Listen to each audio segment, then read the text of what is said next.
नमस्कार विद्यार्थी मित्रांनो, पुन्हा एकदा स्वागत आहे मनतरंग हर्षल कोठावदे लॉग यूट्यूब चॅनलवर। आताच्या घडीची आजची सगळ्यात महत्त्वाची बातमी म्हणजे जी काही रखडलेली कंत्राटी शिक्षक भरती होती, त्या रखडलेल्या कंत्राटी शिक्षक भरतीला आता मुहूर्त मिळणार आहे। साधारणपणे ही जर बातमी पाहिली तर रत्नागिरी जिल्ह्यातली असली तरी ज्या काही जिल्ह्यांमध्ये अजून ही भरती पूर्ण झालेली नाही त्यांच्यासाठी सुद्धा ही आनंदाची बाब आहे।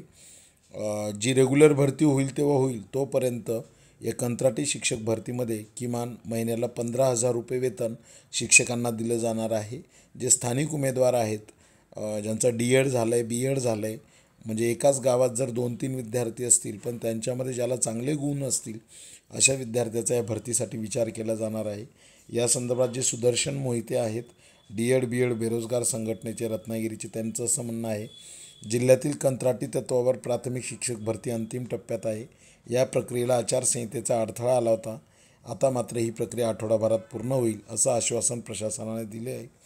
त्यामुळे या प्रक्रियेमध्ये संपूर्ण स्थानिकच उमेदवारांना घ्यावी अशी मागणी आहे। तर हीच बाब इतर जिल्ह्यांसाठी सुद्धा लागू आहे।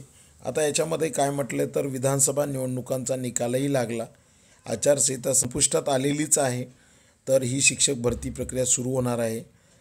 तर याबाबत जिल्ह्यात 500 ज्या जागा रिक्त आहेत तर ह्या रिक्त जागा भरल्या जाणार। मुळात हा निर्णय काय आहे तर 5 सप्टेंबरला शासनाचा GR आला होता।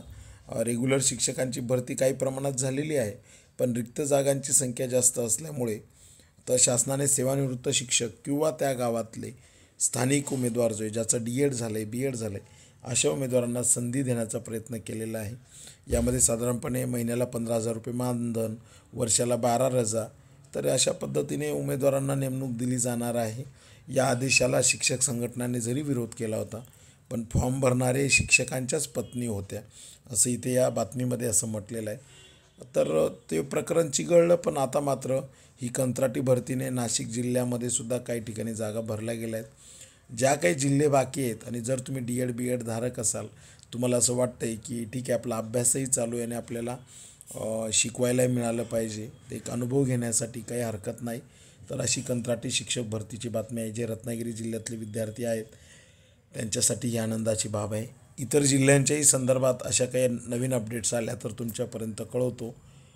पुन्हा भेटूया नवीन माहितीसह। धन्यवाद, थँक्यू।